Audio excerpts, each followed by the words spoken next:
Firstly, thank you very much for coming through here. Appreciate seeing you again, as usual. Thank you for having me. Yeah, thank you. Appreciate it. Um, I like that we've done creative things together. I like that we have done photo shoots and done creative shit. And I I like just how really it's enjoy it. building. Yeah, Right? yeah. Right? You know what I mean? And yeah, it's a dope thing for me. It's really a dope thing for me. And photography, especially like portrait photography, Mm-hmm.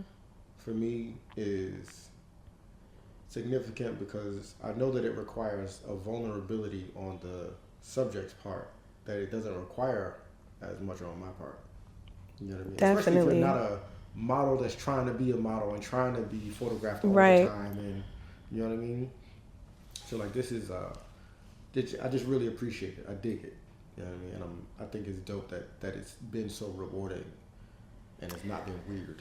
Right. And like you just really make it easy though. Like seriously, you make it easy with the music. Immediately you like the music, even the Yeah. mirror, the cues, like the little cues in the mirror, like all right, I'm taking it away and just saying just like feel the music. So it just makes like the whole shoot just so easy Yeah, and yeah, dope. I'm glad. Thank you for that.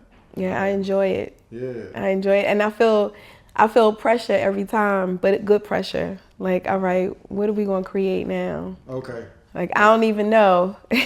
And Yeah. that the last time when I got the weeks mixed up, and I thought it was that week. Yeah. Oh my goodness, Yeah. I was just like pressed trying to put together because I was so happy I had that extra week. Yeah. Me Yep, too. You yep. worked out perfectly.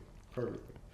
Um, I like a lot of times I'll think back to my childhood and formative years, and I'll think about like when did I start to discover, or how did I discover my own personality and my own identity, like. Um, I grew up like when I was a little boy, I was cute. Mm-hmm. Adolescence, I wasn't necessarily handsome as far as I'm concerned. You know what I mean? And in general, right? And not to like fucking downplay myself, but it's Right, like, right, right. you know what I mean? Some girls might have found me handsome or cute, but generally speaking, I was like, oh, all right. But I wasn't him at the time. I am very much him today, but I wasn't him Dope. at the time. You know what I'm saying?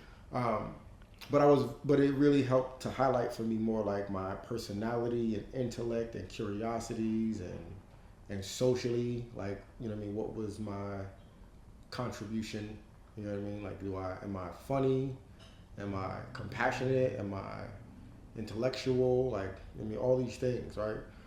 And it really helped because like I got to decide for myself who to be. You know what I mean? Like I got to decide for myself, like, oh, I like taking care of people.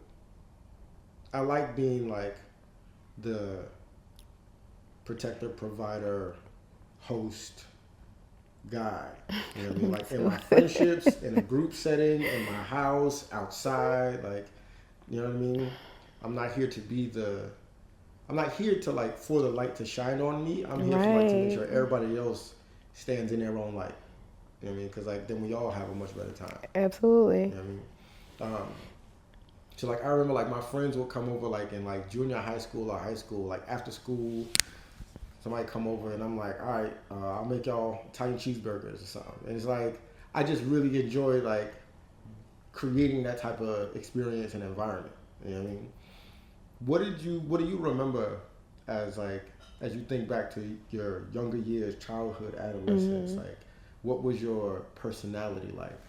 Like how did you You discover just made yourself? me think about something too, as far as personality. But I always was a helper. I always wanted to make friends with the underdogs. Okay. Like I didn't like bullying and anything like that. So like the underdogs were the kids who I would go to and who I would make friends with Yeah. and just try to understand them. And don't know why, like, but that definitely was my personality as a kid. Something else that just stuck out when you talked about making Italian cheesesteaks. I remember like as far as like 5th grade, like putting my money together, it was like a diner. It was like a diner, and then it was like this restaurant that we used to go to. And I'm like, come on, let's put all our lunch money together. You know, let's sit down and eat. Like that experience, sitting down and eating. That is so me to this day. Like I go dining by myself all of the time. So like I like being by myself, like, and I love like being by myself, and I am an introvert, but everybody thinks otherwise. Okay. I don't like large crowds, really. Okay.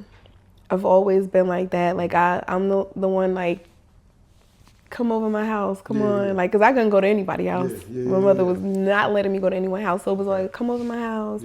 Like, come on, let's, you know.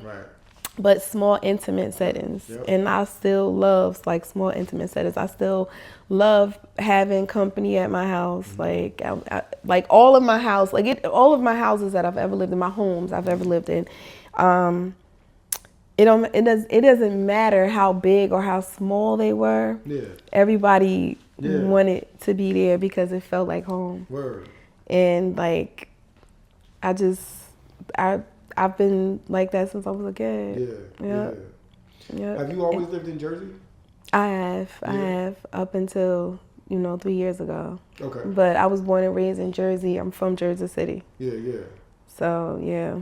Sometimes people will ask me like, do I want to always live here? And I'm like, of course not.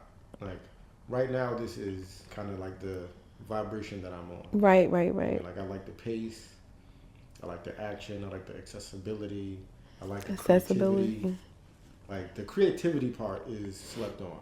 You know what I mean? Like to be able to like go to a museum and go to a public library and go to a park and go to a gallery and all of these things, and then like go to some low key DJ spot and go to like a boutique. Like all of these things aren't in the next city over. There's a lot of places that this stuff does not exist in. At all. You know what I mean? At all. That's why I still travel here every day. Yeah. Like at all. I don't even bother. Right. Yeah. So like I know that I always want to live here. I don't expect that I always want to live here.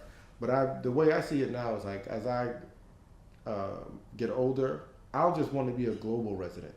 Like I want to just travel all the time and just have homes and spots in different places around the globe. But as far as right now, this place resonates with me. Where's the last place you traveled to? Well, I go to Charlotte to see my kids. All the time? Yeah, I go to Charlotte. But like travel I haven't done in a while. And I guess places I know I want to go. Like I definitely want to spend time in Ghana. I definitely want to spend time in Europe. Have you been to Ghana yet? No. Yeah, I'm trying to get there too. A friend of mine is doing like a mission. She does one every year to Jamaica, and then next year she's adding Ghana. So she's doing Jamaica this year in December, and then going to Ghana next year. Okay. But it's a really dope experience, and you get to like do good while you're there, and also like enjoy it and at the same time. Yeah, and like be welcomed and hosted and experience their hospitality.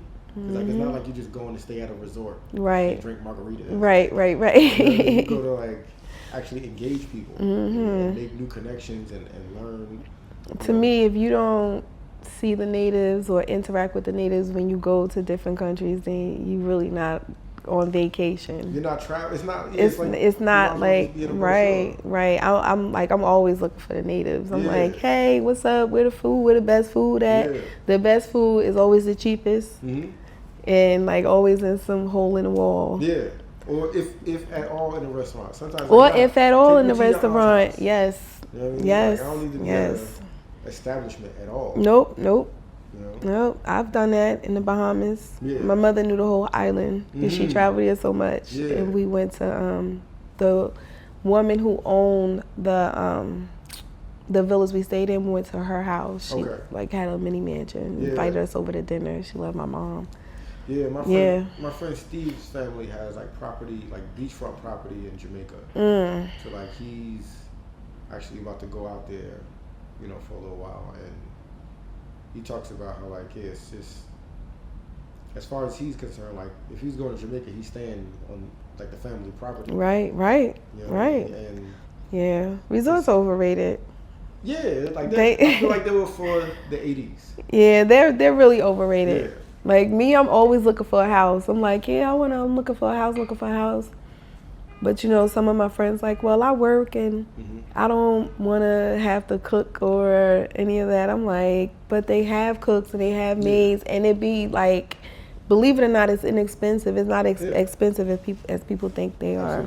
Absolutely, yeah. Because we always, like, Americans compare it to America. Like, you couldn't possibly get that type of service in America for no, that price. Not at all. Not at all. Not at all. Unless you got you some illegal immigrants. Thailand is a cheap country too. Cheap. Like food is really good. Philippines, Thailand. Yep. Yeah. The hospitality is amazing. Word.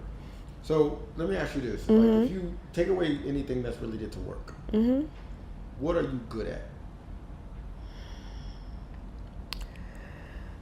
What have you been told you're good at?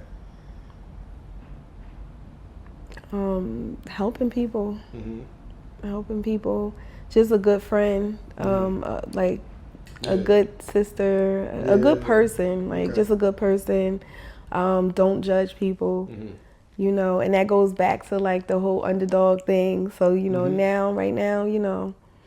Yeah. Yep. I dig it. Yep. The backbone. Yeah. Keep shit running. Keep things going. Yeah. And you're stylish. I know you like a little. You be trying to downplay it, so I'm like, I'm not going for it. A little. It's just like I'm telling you, every time I gotta get my outfits together, it doesn't come naturally. Well, it don't look like it. But every thank time you. You look good. What are you talking about? Thank you. Oh, stop it. I appreciate it. No, it's true. It's true. Thank you. I think like personal expression is interesting. Like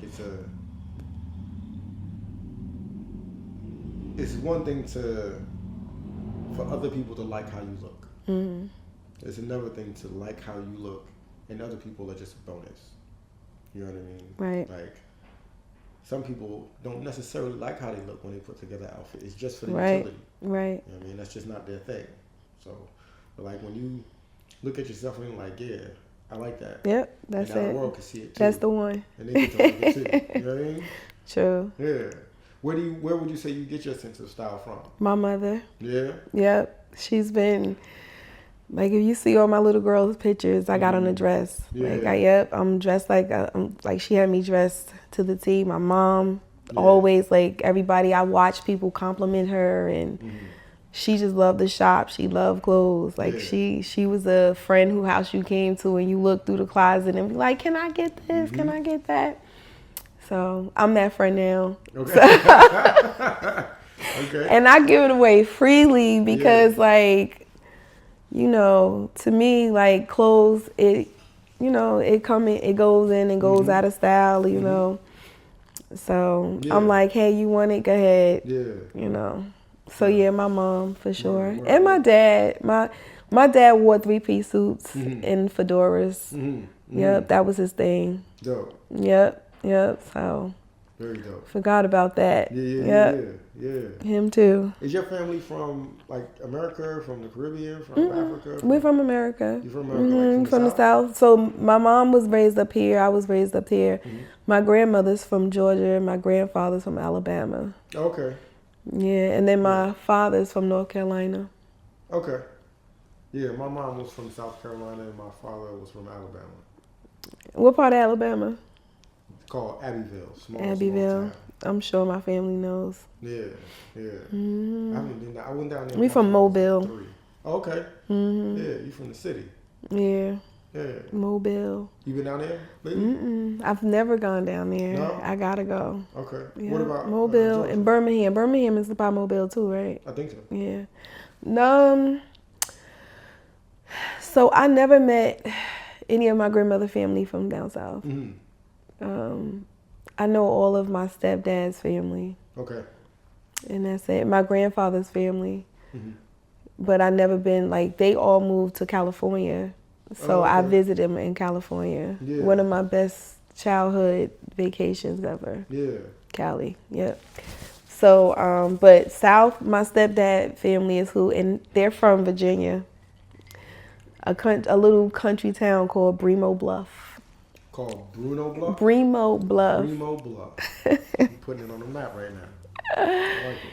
Yeah, Bremo Bluff, okay. Yeah. Most of my childhood spent.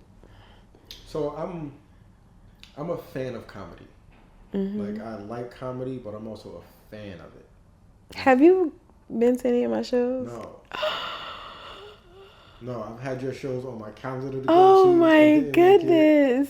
I've had some shows that I was like, oh, I'm going to go, and I look at them like, Connecticut? It's always an experience. I'm sure. But the all-female shows are my shows. Yeah. Yeah. The Connecticut one, I end up having to cancel. Oh, okay. Yeah. So I didn't miss it. That's okay. Nope, you didn't miss it. But I'll make it my business to come to your show before the year. Yeah, it's an experience. Yeah. Especially I'm doing tapings now. So, dope. like, I'm doing one-woman stand-ups. Mm-hmm. So, it's very intimate.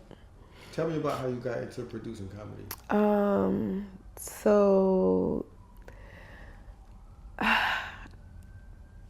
like, for the past couple of years, I've been going to a lot of comedy shows. Mm-hmm. Like, that's just been my life, right? Yeah. And I was just driving one day and, and I was like, dang, I wonder would it work if I do an all-female comedy show? I didn't know that it's been done before. Like, I just didn't know, but I'm sure it had been done before. And I think, like, it popped in my head because one thing about me, I've just been put in life to provide platforms for women. Like, I know, like, that's definitely one of my purposes here is to provide platform for women. Yeah. So immediately I went to saying, I had the women's organization, the all-female bike club. Mm-hmm. And then when it came to comedy, I was like, I got to do all women. Mm-hmm. Like, why would I not create another platform for women? Right? So I did it, and the first show was amazing. The second show was amazing. And all of those shows are amazing. Like, they're all different productions in the art. Like, and I got a good team that works with me. So, now I'm like, everybody want their own platform. Mm. They want to feel like they have their own platform. So I'm creating that one woman platform for them right now. That's dope. And what's the name of the? It's called Sis Is Your Turn. Sis Is Your Time. Sis Is Your Time. Mm-hmm. Dope. Very dope. So it's one thing to be a fan. It's another thing to produce it. There's another thing to specifically produce it for women. Mm-hmm. Right? And then it's a whole nother thing to sustain it. Like, keep it going. Right. Like, what has putting yourself in this position taught you about yourself? Because you're not the talent. Like, you're the Russell Simmons of the Def Comedy thing. Like, you just think you're coming out, God bless, good night. Right. But you're behind it. You're making sure this thing keeps rolling. And it's not easy. Yeah. Right. It's not easy. It's you make, speaking of the word vulnerable, you make yourself vulnerable every time. Like, you try to create something of your own and put it out there for people to critique. Yeah. So just that by itself is nerve-wracking, like, every time.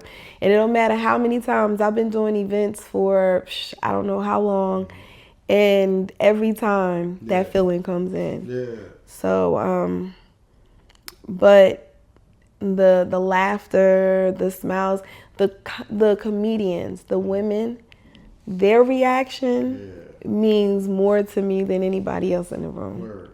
Because, like, not only am I making myself vulnerable, they are definitely making themselves vulnerable. And I remember one time, this lady, and what they do is not easy. Right. It's not easy, right? And I remember this lady asking, she was trying to book a comedian, and she was like, well, how much? I only want you for 15 minutes or something like that, she said. And he said, well, I want you to put a recording on and just speak for 5 minutes without stopping, nonstop, just 5 minutes. And I end up doing it too, because I'm like, okay, 5 minutes is a long time. Yes. It's a long time. Yeah. To keep someone laughing, and it has to, like, the momentum has to keep going, right? So, but when the women get together, it's just something about their energy when it's just them on stage versus when they're on stage with men. I don't know if some men make them feel intimidated or if they feel like the men don't really respect them on the same level. But the energy is just different when it's all of them like bouncing off of each other. And they just put on an amazing ass show. Like they just rock that shit from DJ Sienna. You know, that's my DJ. And my host B Flat, you know, like everybody just, and that's what I've been trying to do, just like build a team and build a brand. But to build a brand, but it's not easy. Yeah, like it can't be easy. And on the flip side, there is such a medicinal nature to laughter. Like there's such a healing component to so healing. Pure laughter.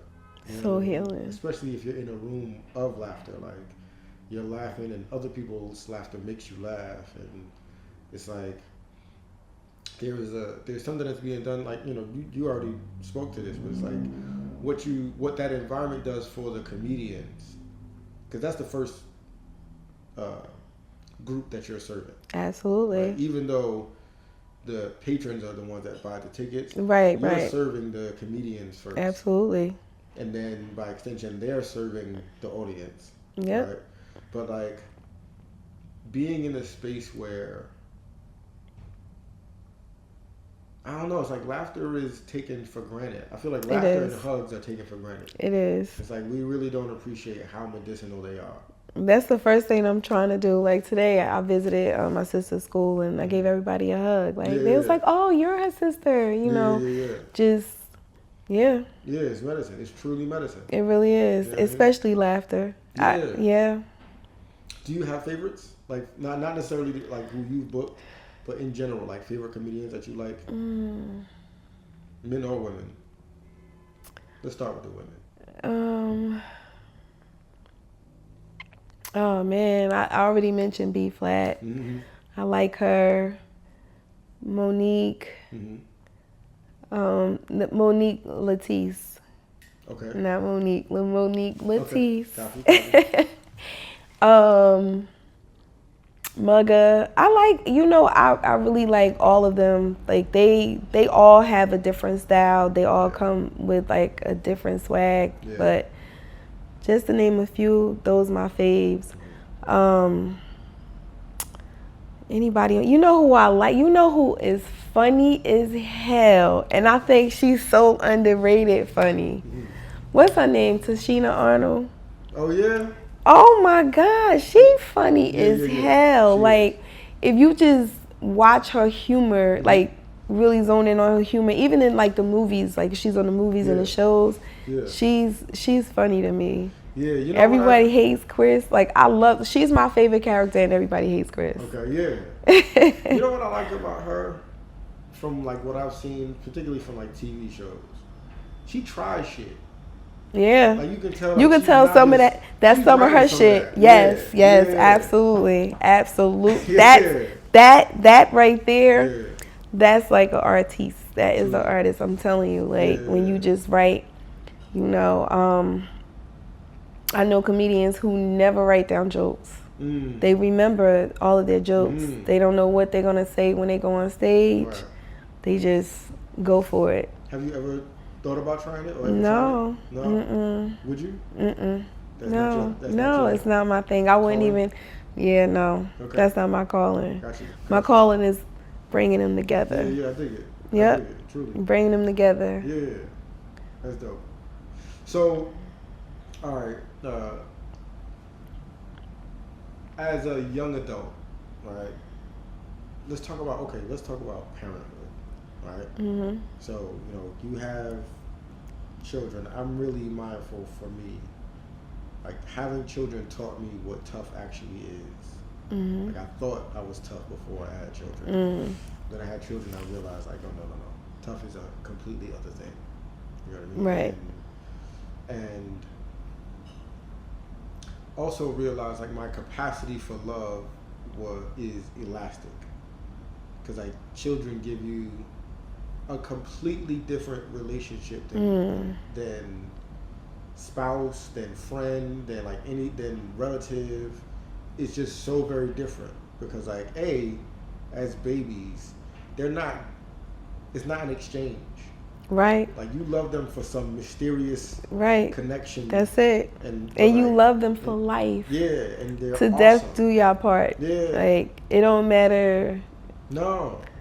Yeah. It's a different type of love. Yeah. Like what did parenthood teach you about yourself? Whew. Oh my goodness. They really taught me how, like, I don't think I was a selfish person, but they definitely taught me unconditionally being selfless unconditionally. Yeah. And like I had them at such a young age. So I had my first son. I was pregnant with him my last year in high school. And they gave me a sense of like responsibility, like kicked in, like, okay, you 17 years old, you about to be 18, you about to bring somebody else in this world. What's your plan? Because like you ain't really coming up with a plan, but what's your plan? Yeah. So I felt like immediately my plan kicked. I had to kick it and plan, right? And then my plan didn't work how I wanted it to work because I was pregnant. Okay. Right? So sacrifice. Like definitely they taught me sacrifice. And I wasn't upset. Like I think I was like, I guess everything happens for a reason. And I wasn't upset because like I knew I was doing it for someone who I was bringing in this world who like I needed to be there for and love them. Yeah. So like, yeah. You talked about being a good friend, which is not as common as people would like to claim it to be. Like not everybody, many people claim that they're a good friend, and like the math don't math on that claim. Right. But for you, like, was there examples that you saw of people being a good friend or being a good person that you emulated? Or so twofolds, underdog, back to the underdog, right? And just seeing how people treat people and knowing, or just seeing like at one point I remember like kind of being bullied a little bit in school. And I remember these girls saying, "Why you walk like that?" And I was in 6th grade. Okay. 11 years old, 10 years old. Yeah. Why you walk like that? Walk like what? Why you trying to make your butt switch? Right? 6th grade, like 10, 11. I'm like, what? So then, you know, that's when all the insecurities kicks in, you know. But yeah, and then I saw my mother, like she was like the caring person in the family. Even though she came off, she was no joke. Yeah. But she was the one that definitely gonna take this cousin, that cousin if she see them without. You know, her friends, like accept her friend kids as her nieces and nephews. That's just how my mom always been. Yeah. She buy for her like her friend kids, and I just saw that bond. My grandmother, like, you know, my grandmother would invite anybody in her house to feed them. Like, I just come from women who's cut from that type of cloth. And definitely, I think I took it up a notch. You know, in my time, I definitely took it up a notch. As you should, right? And tried to spread that throughout the community in a different way. Yeah, but definitely my mother and grandmother. Right, okay. Seeing how they treat people. Shout out to them, yeah. Yep. Yeah, like there's something about, you know, being the person in whatever community that creates platform for others, or that caretakes for others, or that protects others, or like, you know, you lose count of how many people you've positively impacted. Yeah. And people will from time to time mention it to you, and it's like it's hard to receive. Yeah. Cause like very hard, awkward. I don't yeah. know why it always brings me to an awkward place Mm-hmm. when like people come and just Yeah. continuously like giving accolades, Yeah.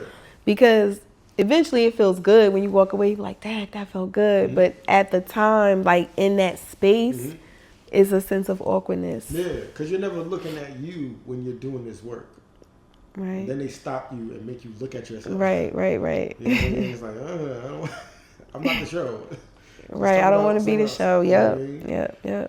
Yep. But I think it's important for people who do that to be able to take that 5 minutes of pause and receive that. You know what I mean? Because it's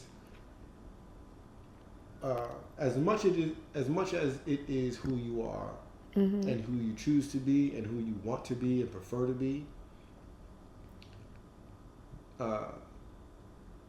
In a lot of ways, it's thankless. In a lot of ways, it requires sacrifice and patience and consistency. Consistency. You know what I mean? And the things don't come back like in exchange. It's not transactional. It's not. You know what I mean? So it's definitely not. It doesn't even come back. May not even come back in the same form or value. Absolutely. But absolutely. Yeah. But like in those moments, like it's important to like, all right, be still, receive this. Yeah. Acknowledgement and praise, right? And know I'm getting better. But yeah. Yeah. Yeah, because the flip side is sometimes people turn themselves into a martyr. Where it's like, oh, my job is to suffer so that the next person doesn't have to. It's like, that ain't nobody's job. Don't turn yourself into that person. No. You're not here to suffer. You're not here to go without so that somebody else can exactly. have. Like, there's abundance here. Exactly. We can all have. Right. You know what I mean? There's so much out here for us. It's definitely abundance. Yeah. Of like, everything. You know, those moments are moments where you're being poured into. It might not be your preference of how you want to be poured into, but it's pouring into you regardless. You know what I mean? And it confirms that what you're doing is valuable, not just to you, not just to somebody that you've looked at as like not having a platform but deserve one. It's not just that. You know what I mean? There's other things going on personally where people are like, man, I got to be myself. Right. I got to be who I would like to be for 5 minutes, for 10 minutes, for 7 minutes, whatever it is. And it's not just about a vocation or a job or an artistic expression. It's like, nah, I got to be myself. Like, I got to try shit out and explore shit and stand in the light and see if I can actually make people laugh, or see if I can, you know what I mean? If I can make them laugh over and over again. Can I make them laugh? Have you done stand-up? I did stand-up one time. Yeah. I did stand-up one time. So I remember when I must have been like, 17, 18, something like that. Oh, wow. And my friends put together like a show. And it was like a talent show. So it was like fashion show and different things. And they asked me to do stand-up comedy because I was just casually funny, socially funny. We could bug out. So their idea was like, oh, Tehsuan, why don't you do comedy? And I did it, and people laughed, and it was cool, but it was like, all right, well, that's not what I wanted to do. That's just what they asked me to do. Right. And then I leaned into doing like spoken word, and like that's where that's where you've been. Performance art was largely in that space. You know, but I have such a respect for stand-up comedy. Like, it's really, really hard to connect with people that you don't know and don't know you. Yeah. And you can find a certain thing funny. And you gotta read your room. Yeah. Like, you gotta be great at reading your room. Yeah. And like, for me, so you know, I see it, most humor requires darkness. Requires like the contrast. Like we laugh at the things that aren't funny. Laugh at my pain. Laugh at my pain. That was like one of the best titles. And I remember even like Cat Williams talked about that. Mm-hmm. It was like, you know, how comedy comes from pain. I like Cat Williams. In stand-up, I like Cat Williams. Michael Epps was really good in the low-key spots. Okay. But, you know, once they, I guess, get to a different platform, they got to tone it down or clean it up. But he was really good at stand-up when I saw him in Big Shots. Yeah. Yeah. It's fun. That's another funny thing about comedy where, like, you can kill in a certain type of room or a certain size room. And then get into a larger room. Just bomb. It could be the same people. But it could be the same people, but just bomb. The recipe is different. Yep. And you gotta know how to work it. Yeah. So like, there's certain people that like you see them elevate to a place where like, not to get into like talking about other people. I'm really trying to talk about you. I want to learn about you. But like Kevin Hart, like when I observed Kevin Hart's, the way I observed his ascension is like after a certain point, people weren't laughing as much as they were cheering for Kevin Hart. Like we were just celebrating him for his success. Like as like a little man underdog. You know what I mean? But the specials that he did before that, like up until Laugh at My Pain, his stuff was stellar. His stuff was ridiculously funny. And then it changed. And it's like, all right. And I guess it's kind of similar to like, if you look at like Eddie Murphy's trajectory where like he went from being a comedian to a comic actor. Yep.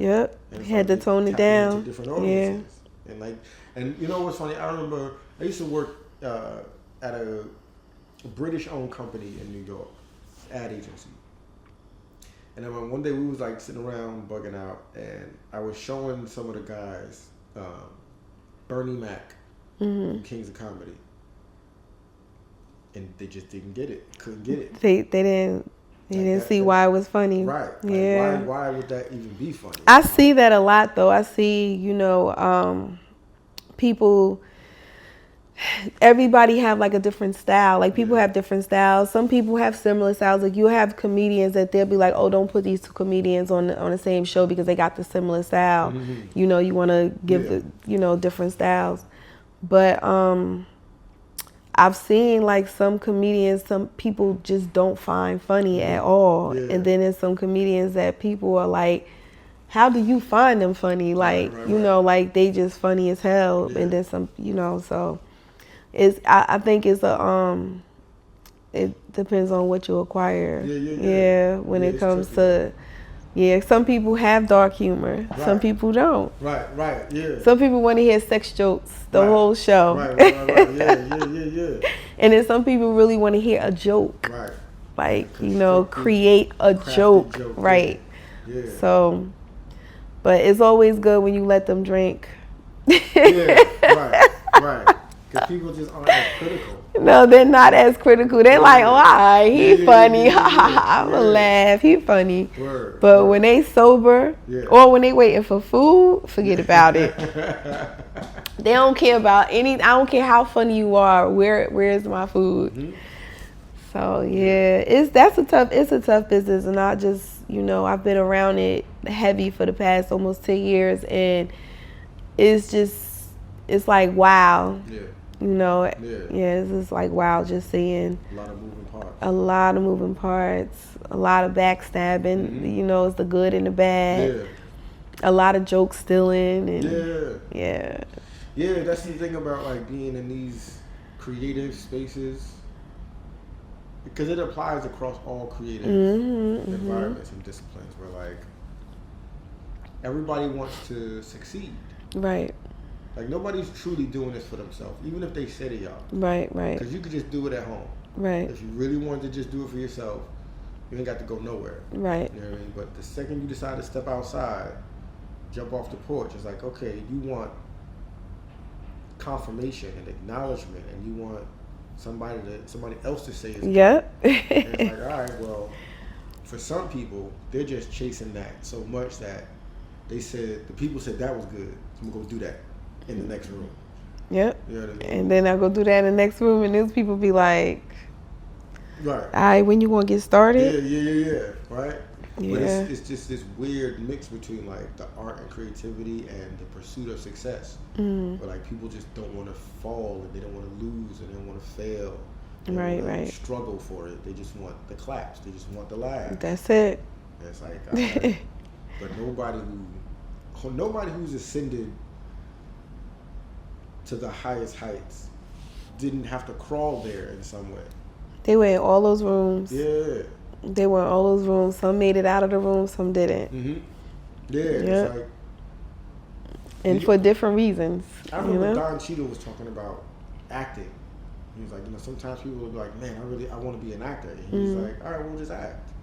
Right. If you want to be an actor, you can act. You can just act, if you're saying you want to be a successful filmmaker or you want to be big in movies, that's different than acting. Two different things. Thing with like comedy. It's like you could just do comedy if you want to do comedy. Right. Cat Williams is a great example of that. It's like he just tours all the time and does comedy. All the time and does comedy. You know what I mean? Like you see him jump in and out of something that somebody probably paid him to do. Yeah. But it's not something that he's chasing to do. He stayed right here in his lane. Yeah. And he's great at it though. Yeah. He's great at it. He put us on a great show. I saw him, I think, at King University. And he was hilarious. He's going to be at Prudential Center in March. Oh, yeah? Oh, man. What's that date? I'll check it. I think it's like March 31st or something. Oh, okay. If it's towards the end, I might be able to make that. Okay. Yeah, because my ladies' night, March 15th. Oh. Coach on the ladies' night. Yeah. March 15th, so yeah. What's your relationship with ambition? I'm hungry for it. Like, I'm really, really, like, hungry for it. I just, like, I'm not going to stop. I'm going to figure it out. Like, and believe it or not, it's probably always been in me, but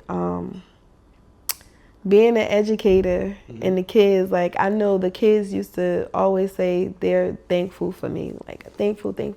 But they definitely, like, working in education definitely added to who I am as a person. Like, they made me discover some things about myself. You know how you said my kids, my students? Yeah. Definitely. I was 22 years old, like, and teaching high school. My students 18 years old. You know what I'm saying? My first year students are 18 years old. But they saw things in me that I didn't even see in myself. Like, they came to me literally how I decided to do the women's organization, throw events. My students came to me and, they were like, hey, we need somebody to be a step team advisor. I'm like, step team advisor? Do you see these two crooked feet? Like, they ain't doing nothing. Like, I'm what? Right. No, I only 2-step. That's it. But they're like, no, you don't have to do anything. You just got to watch us. But of course, I'm not going to sit there and just watch them. And no, I did not come up with the steps. But what I did do is I started, like, helping them raise money. That was my first time, like, doing fundraising, like, on my own with the students. And I raised a lot of money for those kids. Like, they had the varsity jackets. What? Those jackets cost like $200-$300 each. And I think I ordered like 30. So we raised a lot of money. So I ended up being the senior class advisor, had a prom on a boat, like, didn't know, like, the kids put it, Miss Reeves, can you please do this? Miss Reeves, can we have a talent show? I guess. I was producing a talent show in high school, me and my sons. I would go get them from after school, bring them back. And they grew up in the school with me too. My first 10 years, So those kids definitely, like, added to me. Yeah, tell me about that. Like, what did they... So you said you learned things about yourself. So, like, I didn't think, like, I was capable of leading, creating, producing. Like, all of that came from my first years of teaching with the students, right? And realizing that, like, they really need you to see them too, right? So like a lot of times, like teachers don't respect students. They feel like you're a child, stay in a child place. They feel like disrespect is like is what you need to do to kids in order to get them to listen. Yeah. But they would never respect you as a person. Right. But it's not like, kids, like my students wanted me to see them, and I felt like I saw each and every last one of them. I remember, like, I made it my business to remember everybody's name. Yeah. So not only am I walking down the hallway, I'm gonna say, "Hey, Tehsuan, what's up? What's up?" Like, I'm gonna say your name. How was your weekend? But then they feel, and I remember one time this kid said, "You know my name?" I was like, "Of course I know your name," But that made me, like, that just like solidified that it's appreciated, and they need that. Yeah. They need to be seen, So I started the teen mentoring program with the girls there, and just teaching them, like, it was like constant teaching them about how to love themselves. And what's rewarding is following them on social media and just seeing how successful all of them are. All of them make me proud. Word. Yep. That's my students. That's Abraham Clark High School. My first 10 years. Yep. Very dope. Those kids definitely. I would have never thought I can do anything like run a women's organization, plan an event, do this, do that. It was them that's like, come on, Miss Reeves, you can do it. Yeah. So nowadays, what are your dreams? Like, what are you in pursuit of now? Or what do you see as your highest limits? I really, I was just talking to somebody about, like, what's next, like, what I want to be next, and how, like, things, like, go on a 360 and bring you, like, you wanted this, but you wasn't ready for it, but now you ready for it, so, like, next.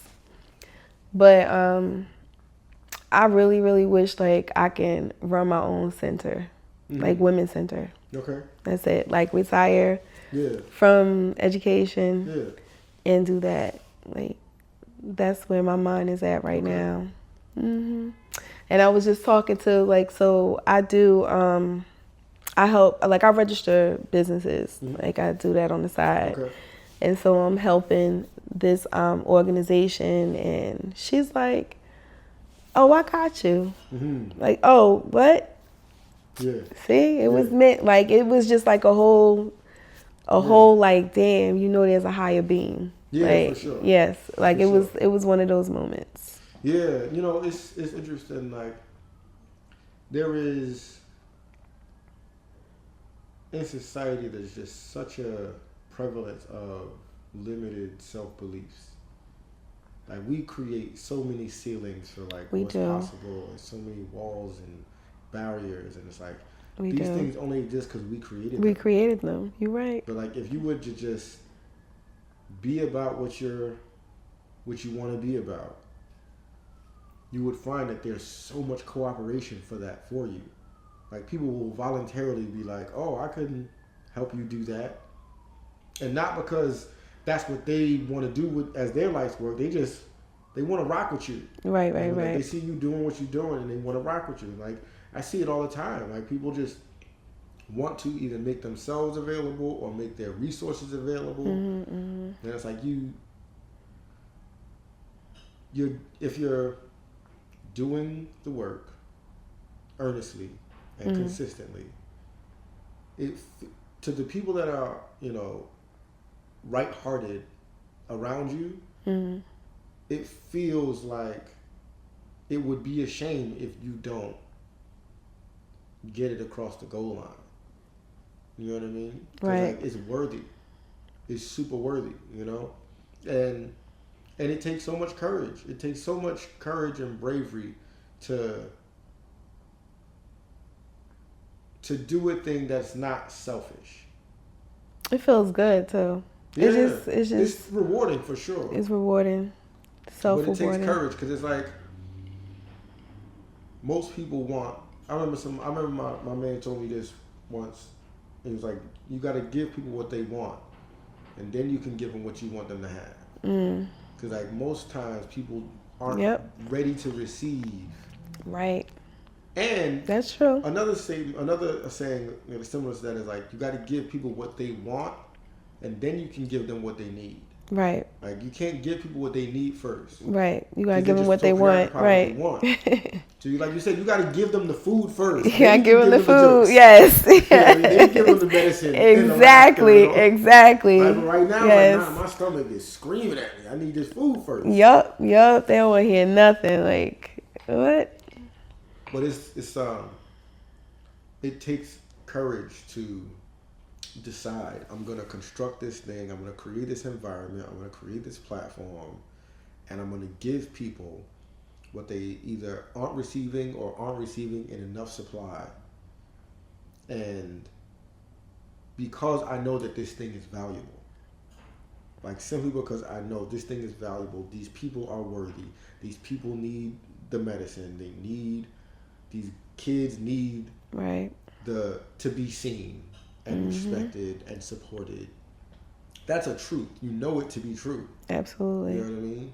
So like, it's such a honorable space to be in, and regardless of what is going on in the world and what's going on in the headlines and on the internet and how fucked up the world appears to be, people rock with good.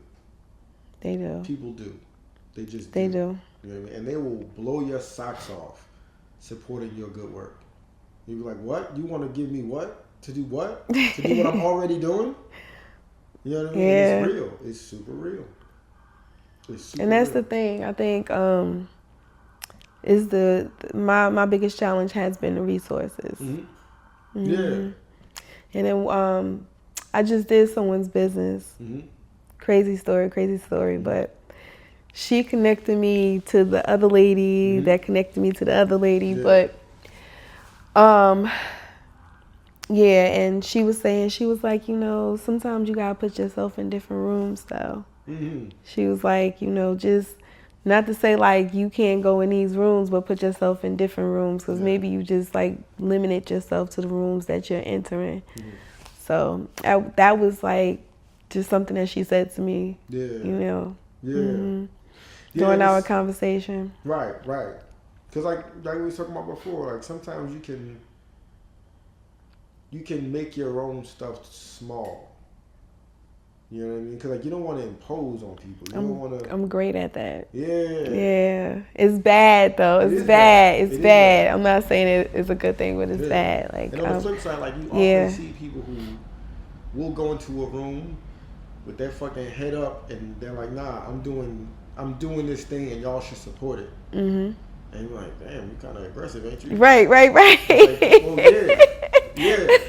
Or they're just assertive. Maybe right. They're just being assertive and going after what they want. And it's like people can become resentful when they are doing the work that they're not demanding attention for, and they see somebody else demand attention. Right. And it's like, well, I'm doing this work. I mean, if anybody should get it, I should get it. It should be. It becomes just like the comedians. Where it's like, oh, you saw them get the thing that you want. Yep. And now you want to like shit on them or it's like, nah. Do what they did. Don't steal their joke. Right. Follow their lead. Right. Follow their courage. Follow their willingness to explore ideas, to try shit, to be vulnerable, to command attention and respect. Don't just steal the joke. Right. Because then you'll only be as funny as their last joke. That's their last joke. You know what I mean? And like you'll only produce and create to the extent of, what somebody else's leftovers are. It's like, we ain't here for the leftovers. We here for the cake. Word. I want the motherfucking cake. You know what I mean? Anime. Yeah, anime. Yeah. Shit. Oh. Okay, so Women's Center. That's the goal. Yeah. Yeah, that's been a dream since the beginning. From the beginning of me creating a women's organization. Yeah. That's been my dream. Yeah, that's dope. Yeah. And you have created support systems and teams. Mm-hmm. Like all this time. You know what I mean? Like I know people who would like, yeah, I'm a musu. I'm like, what the fuck is a musu? You know what I mean? It's like, nah, you've been doing this thing. Yeah. You know? Word. Hell yeah. Those my girls. So it's Those coming. definitely my girls. That women's center is coming. Like, yeah. All I would tell you is work like you know it's coming because it's coming. Yeah, it's ultimate though. Yeah. Yeah, I just sometimes people don't like. They were very grateful for my services because I definitely give them a.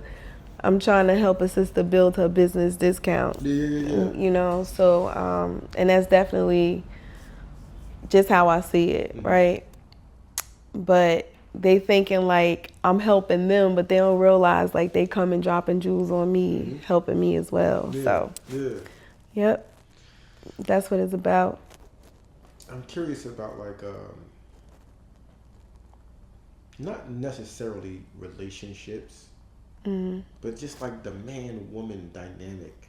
You know what I mean? Like I see a lot of shit on the internet and social media where like I feel like men and women have more understanding of each other than we let on. There's just this terrible habit of neglecting or discounting the other perspective. It's like, all right, that might be true, but fuck that. Right. We should be talking about this. Right. You know what I mean? It's like shit. Like we really could just do much more, so much more, if we decided to respect each other, to see each other, to acknowledge each other, and then to collaborate together. Right. It's like what you bring to the table, I can't bring to the table. Right. I don't have the parts. And what you bring. You know what I mean? Yep. And like, again, it's also a thing where there's so much like resentment and envy and jealousy and backbiting and all this shit. And it's like, you can't have a healthy relationship if your best friend is single because they only want you to be happy in a relationship. They don't want you to be happy in a relationship. You know what I mean? So, one thing I can say about Musu, we definitely tried to keep men included in the organization because, like you said, it's just something that we add to each other, right? Yeah. So, like, we've collaborated with all men organizations. I remember one event we put all the men in the middle. That was just like so powerful. And like all the women stood around them. And, you know, so we definitely celebrate our men and they are important. So you are absolutely right. That's really dope. Yeah. They are important. Yeah.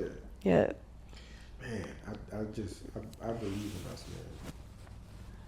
I think we have the thing that we want and need. Yeah, we do. We just believe a lie. Yeah, we do. Shit and like sometimes a lie gets propped up by our fucked up behavior. And like your behavior, your experiences, you know, things that you like. People are gonna bring baggage into relationships. Yeah. Like it doesn't matter if it's men and women relationships, friendships. They're just gonna bring baggage. Yeah. You know, and like their unresolved self. Yeah.